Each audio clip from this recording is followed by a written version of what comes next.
Good morning! I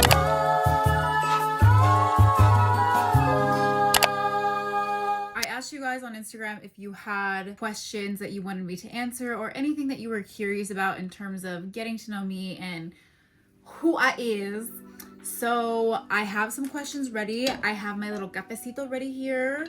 So let's get into it. I got a lot of questions about work, about what I do, about my style and fashion, some personal stuff. I'm gonna try to be as organized as I possibly can, but to be real, if we're just trying to get to know me, that may or may not happen. I don't know. So if you don't know me, if you're new here, welcome to the channel and thanks for hanging out. I'm so glad you're here. My name is Julia and I'm pretty sure we just became besties. First question, tell us a little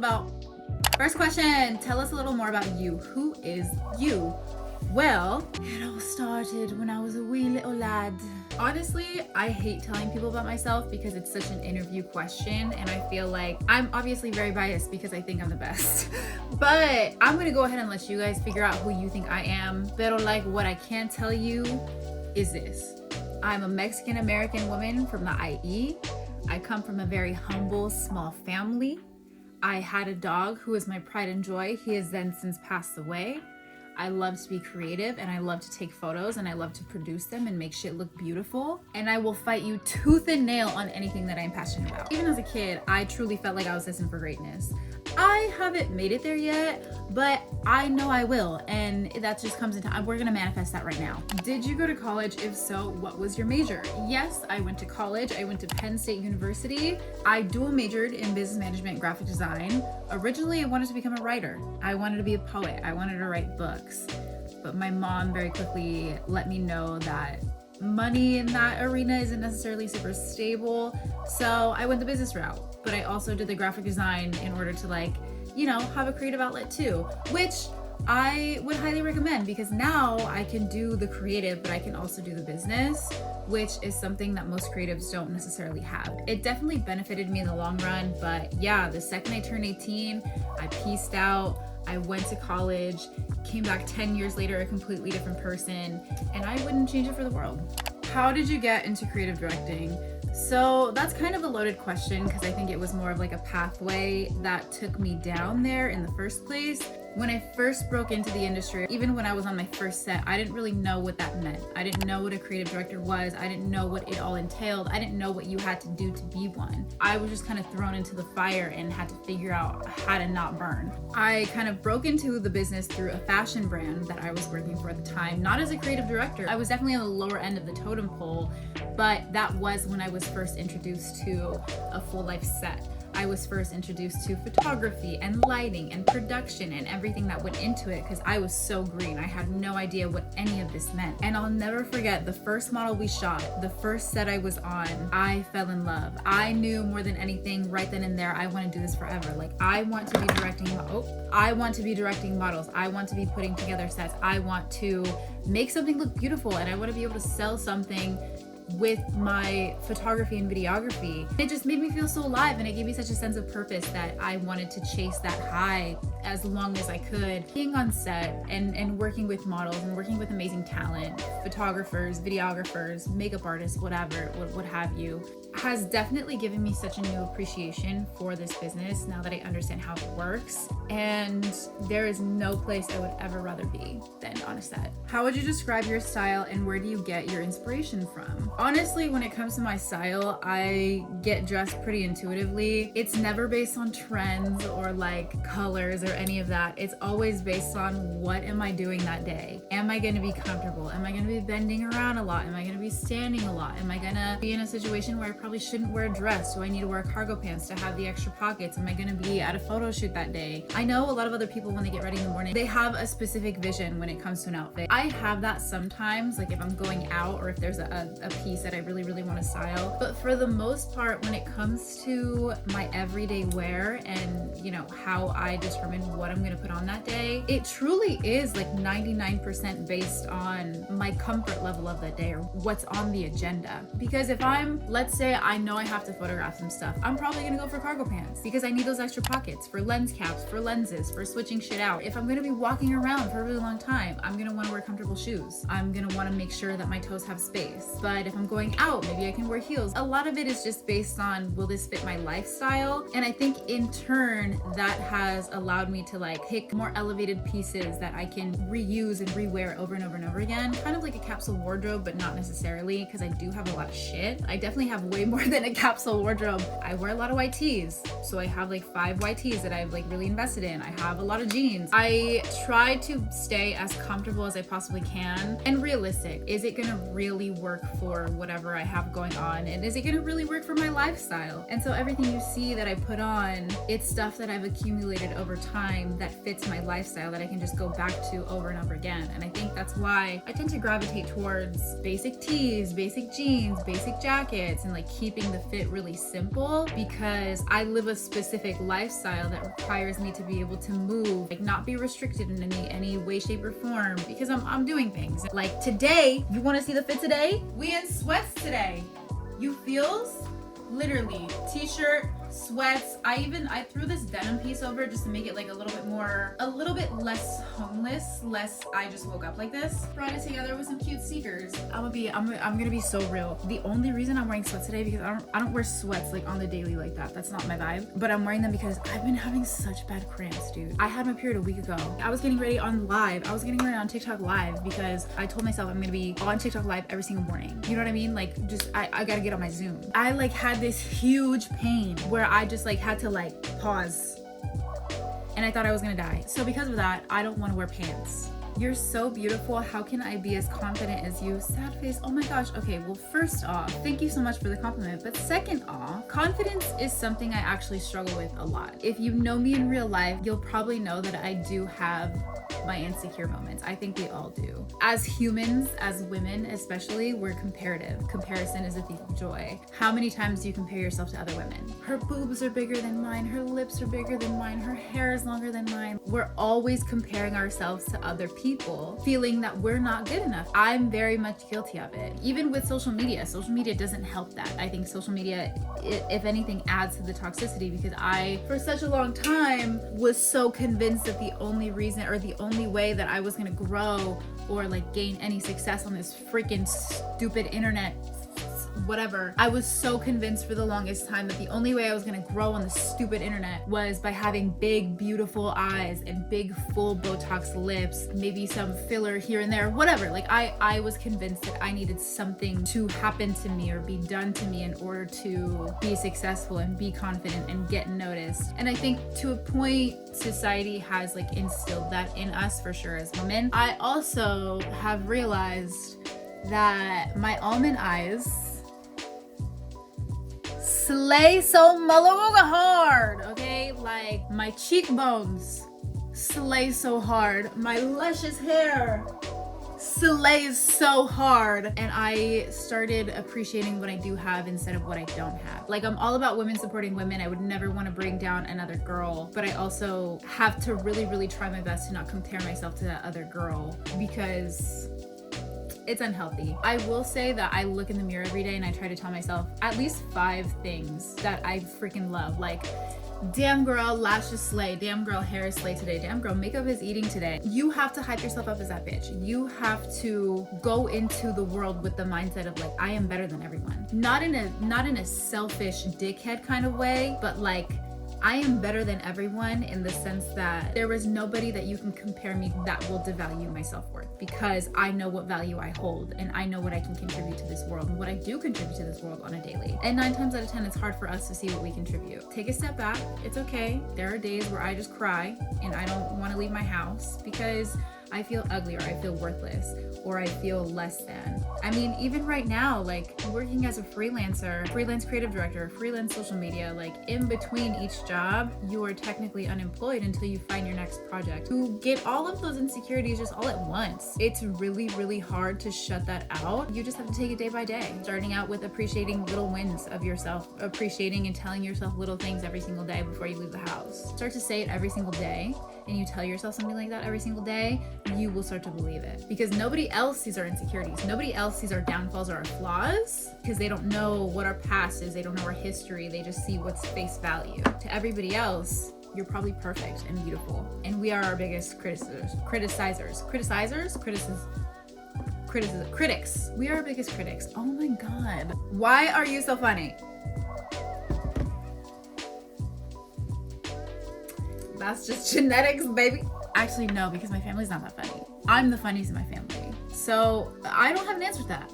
Wait, sorry, I don't get the meme about the man holding the giant elote. Oh my gosh, okay. That's actually so funny because I posted this meme a while back on my Instagram, and if you don't know what it's from, this is Guts from Berserk. He is from my favorite manga / anime in the entire world. Berserk is one of the greatest stories I've ever read, and I wish I could go back and read it for the first time all over again. In the story, he yields this giant metal-ass sword. It's called the Demon Slayer because he's literally fighting literal demons throughout the entire story. He battles and murders and kills and fights these demons throughout the entire storyline with this sword, and the sword even gets an upgrade over time. So, and I found this meme where instead of the sword, it was an elote. I just thought that shit was funny because I'm Mexican. Sometimes my stories and the things that I share are just things that I chuckle at and nobody else may get it. But if you do get it, I see you. Least favorite Naruto character. Easy. Danzo. That motherfucker had so many eyes and was still a throwaway. Next, how do you decide that a piece of clothing / accessory is worth getting? Honestly, when I'm shopping, no matter what product I'm shopping for, whether it's a t-shirt, pants, jacket, shoes, whatever, the first question I ask myself all the time is, will I wear it more than once? If I can't wear it more than once, if I can't wear it throughout the week, I probably have no use for it and it's just gonna sit and collect dust, which who wants that? I'm very big on outfit repeating, and if it's not the full outfit I'm repeating, I'm at least repeating those pants or that shirt like 2 to 3 times a week regularly. Like, not just can I wear it more than once, but will I be comfortable in it is the biggest question that I ask myself. And if the answer is no, I'm probably not gonna get it. If my toes don't have space, if my arms can't move, if I don't have any leg room in my pantalones, I am probably gonna say no. It has to be able to fit into my lifestyle, and I feel like that's what's overall curated my personal style. A perfect example of that, I think, is like if you look at The Bear, right? The show. The whole chef attire has become so trendy and so popular right now, where everybody is wearing chef pants and everybody is wearing Crocs and everybody is wearing chef shoes and everybody is wearing the white t-shirt that he had, and like they're putting together that look and that is their personal style. But if you really think about it, the chefs from the show, they weren't wearing those things to be stylish. They were wearing them because it fit their daily routine and it fit their lifestyle. I've adapted that same kind of mindset when I'm picking out clothes. Does this fit my lifestyle? Can I wear it more than once? And will I be comfortable? When did you start getting tattoos? Do you still love them all? Love your content. Well, thank you for loving my content. I started getting tattoos when I was in college. I think I got my first one in college, as a matter of fact, during my finance class. In the middle of my finance class, I actually went with my friend Peyton at the time, who she was getting a tattoo, and I was supposed to just like hang on for the ride and just like hang out with her, and then we were gonna go back to class right after because we had an exam. While we were there, she convinced me to get my own tattoo. She was like, girl, like, it'll be fine, you can just get one while I'm getting mine, then we'll go back to class. I'm like, Peyton, we have class in like 40 minutes. Who gets a tattoo on their what? But I did it because I was in my 20s and I was very much YOLO. I got the tattoo. It's the one that's on the back of my neck. I'll see if I can show you a little bit. I don't even know if you really saw that, but a family member passed away. That was basically the reasoning behind this tattoo, but it was so on a whim. I didn't think about it. I didn't do any research on the artist. It was just like, sure, whatever, fuck it. Do I still love them all? I do love my tattoos, but I would have some that I would change. After this one, and probably this one here, this mandala, I realized that I don't really like thick black line work. I don't like the heavy line art at all, especially in the back of the neck tattoo. I'm actually really glad that it's on the back of my neck so you can't really see it like that. That's kind of why I switched from that stuff to a little bit more like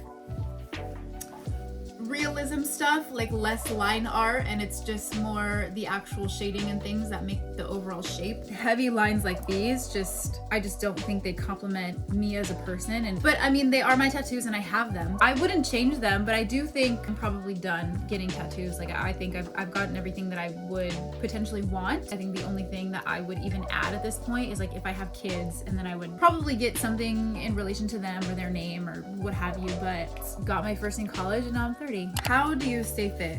Funny story, I don't. I was a collegiate athlete. I played volleyball in college, in high school, in middle school, and even after college, I played in weekend tournaments, like for money, you know, grass, sand, indoor, whatever. I was in the best shape of my life. I was playing volleyball literally 3 to 4 times a week, constantly running and jumping and sweating, and I was attaining all of my gains. But then, you know, you get to a certain age where like, fuck, my body doesn't really move like that anymore. I kind of pulled back on that a little bit when I turned like, what, 29, 30. So now it's just more of hot girl walks. I do have a stepper here in the house that I use, and then I'll do some home workouts, but like I'm not in the gym every day. I don't have this like crazy routine that I do.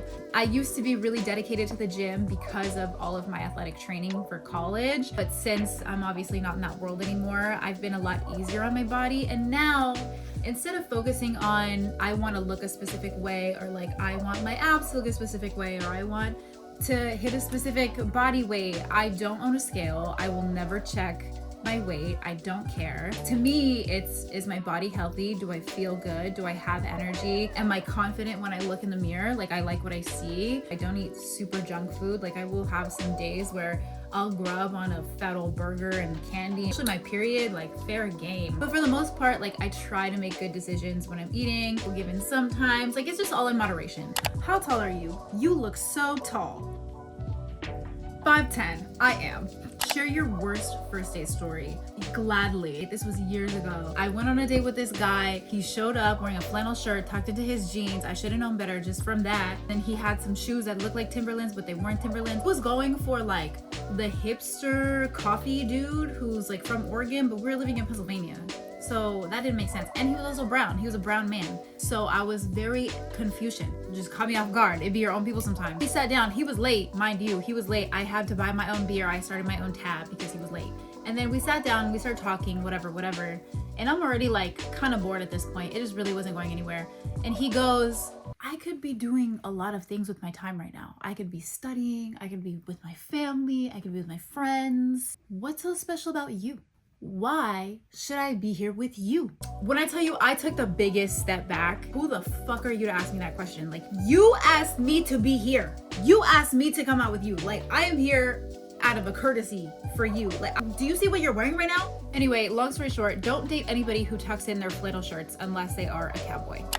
3 Holy Grail products of 2023. They're gonna be a little bit different because I'm kind of like focused on hydration right now. Number 1 probably would have to be my Summer Fridays lip gloss because she is in my bag all the time, 24/7. I don't leave my house without her. This one is just a really easy casual go-to, and I like that it's in a casual style packaging because like I'm just a little bit more comfortable using it on the daily. It's a really easy go-to lipstick. If you know me, you know her, you love her.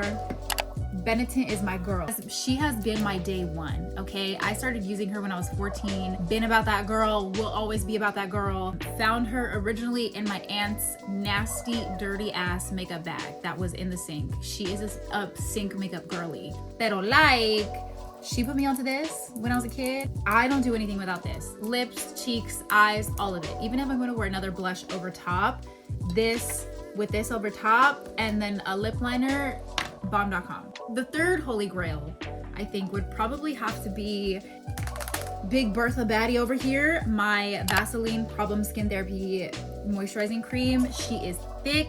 She is hydrating, okay? She is every person's dream. If you want hydrated skin, she is what you need to be using.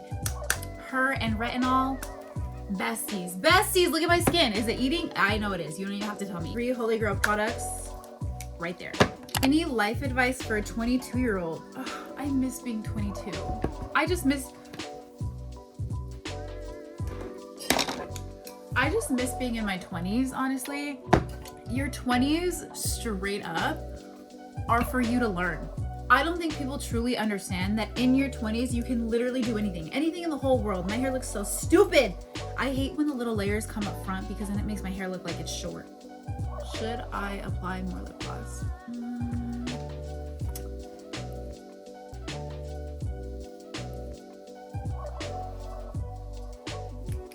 Is that better? I mean, yeah, she eats. She's eating. Your 20s are for you to fuck up. Your 20s are literally for you to make every single mistake possible. You're never gonna be that carefree again. What I'm saying is in your 20s, you have so much room for error. So much room because none of it matters. Like you're in your learning phase. You're in your premature adult era. Sure, you might have some responsibilities, maybe like an hourly job, maybe you have some rent, but like other than that, you really don't have a ton to worry about. No family, no strings, no kids. It's the perfect time for trial and error. Try new things, figure out what you love. Your 20s is where you find your passion. You have the ability to go try this and try that and experiment with this and go to this place and meet these people. You have the freedom to do all that, and it's not going to affect your life as deeply versus being in your 30s and trying to do all of that from scratch, where you've already kind of developed who you are, your perspective and your outlook on things, and so you're probably not going to change your mind as much. You're not going to be as open to certain things as you would have been in your 20s. As a 22-year-old, I would say if I could be 22 again, I would have done way more. Go outside, go do other things, go meet people, go try new hobbies, go travel, go experiment. Just try to make as many mistakes as you can in your 20s, because your 20s are for making the mistakes, your 30s are for learning from the mistakes, and then your 40s are from actually being able to settle down and having a successful life from having made those mistakes. My to-go coffee drink, I think that depends on the time of year and the weather. Like if it's seasonal, your girl will need me a little creme brulee latte, you know what I mean? But for the most, I get migraines like nobody's business. Thank you, Mom. I will cry and I will be out for the count. I can't function. I can't do anything. Because of that, my whole life, my go-to coffee honestly has been like an Americano on ice with an extra shot of espresso. And then if I don't have a migraine, I'll add cream to that because I've just gotten used to that amount of caffeine. Is it healthy for you? Probably not. But you know what? It's what my brain needs so it doesn't swell up and explode in my skull. What is the best amazing sneaker you use on the daily and you need in every color? Yes, the Air Max 97s. I have them in 3 colors. They're so comfortable, but I will be so real. I've never paid full price for any of these. I always get them at the Nike outlet. Always, always, always. I will never, ever, ever pay full price for these shoes because they're so stupid expensive. And then my Vans Pro Cush, the Vans with the cushions in the soles, like those are the most comfortable things. Orthopedic Health? Don't get it twisted. This whole YouTube channel will turn into an orthopedic health channel straight up, because do you feel like you've made it? You know, that's not a question that I ever thought I would get, because definitely not. I feel like I'm so far from having made it in any sense. I'm almost like taken back that I would get asked that, because that means that other people think I've made it, which is actually sending my brain into a malfunction now.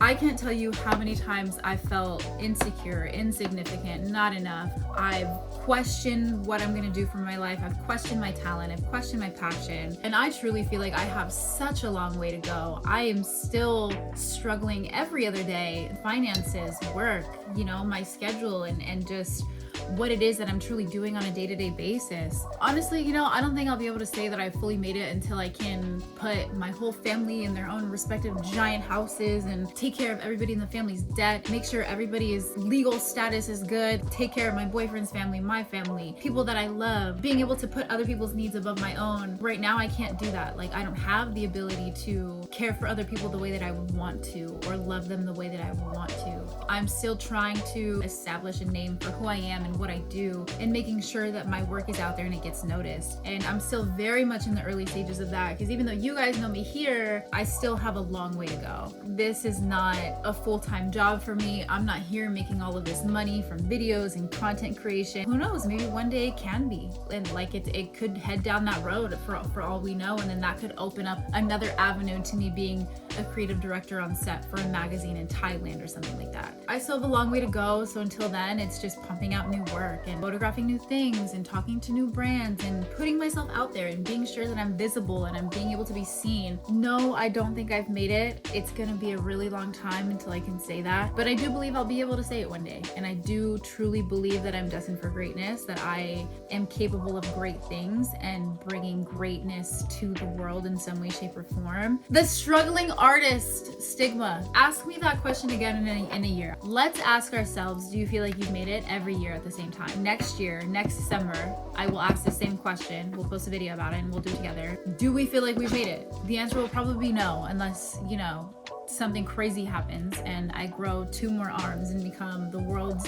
first 4-armed human, which immediately would make me better than everyone. The fact that we only have 2 arms as human creatures is so dumb. I can't carry everything I need to carry with just 2 arms. That's why the angels hated us. That is why the angels despised us, because we are little tiny puny creatures who only have 2 arms and we can't fly. We're useless. Anyways, I did get a ton of other questions, but I feel like this video is already super long, so I could do a part 2 and just maybe like all of the career oriented questions I put in one video, and then fashion personal questions I put in another video. So you let me know if y'all care, if y'all want. If not, we can just keep it pushing. Shameless Depop plug. If you didn't know, I do have a Depop. I actually sold my first few items the other day and I shipped them out, and I felt like such a businesswoman. Depop is live, Depop is up, link is below. Feel free, go through my closet. I'm gonna be adding more stuff like next week too. And if there are other things that you guys are looking for, feel free to DM me, leave comments. I do also thrift jewelry and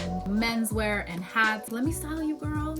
Let me style you. Let me thrift style you up. Everything is like in pristine condition, I promise you. No leather of mine will be tearing or falling off or flaking off. It's not gonna look like fall leaves in your shoes, okay? And then before I sign off, let me just show you, I got this pin the other day that I just really liked.